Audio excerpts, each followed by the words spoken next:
Okay, so I had a flex question about this one from the April 6th to 9th check-in. So because this is from a summative check-in, okay, I can't just go through it and solve it and show you how to do it fully, but maybe I could provide some clarity and some help getting it set up at least. Okay, so it asks us to determine the acceleration of the 30 kilogram block once the 20 kilogram block is released if the ramp is frictionless.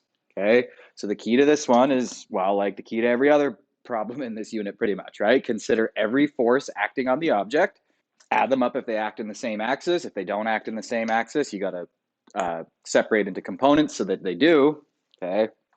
And then solve for, in this case, the acceleration. Remember when solving for acceleration at the end, right? If there's multiple masses connected, all of the masses are being accelerated. Okay, just to kind of give a push in the direction, I'm going to start drawing the free body. I'm not going to draw all of it because, well, that's part of the question, right? If this were a question from a practice assignment or from the notes or something like that, I'd be happy to go through the whole thing. It's just not fair to people who've already submitted the summative for me to now show you how to do this one, okay? So if we look here, okay, I'm going to draw it from the perspective of the 30 kilogram mass. Okay, so from the perspective of 30 kilogram mass, and you could do it for either one. I'm going to choose to do it for this one. If I'm being honest, it's a little easier. Okay, it's a mass. So what force will everything with mass feel? It's going to feel some force of gravity. Okay, and it's sitting on a surface, so it's going to feel a normal force, a force normal to the surface that it's sitting on. Normal, again, just meaning perpendicular. So in this case, right, the normal force would look something like that.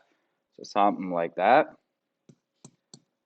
Okay, and that's actually all I'm gonna draw for the setup, okay, because I want you to think about, is that every force that's acting on the 30 kilogram mass once this 20 kilogram mass is released, like it says.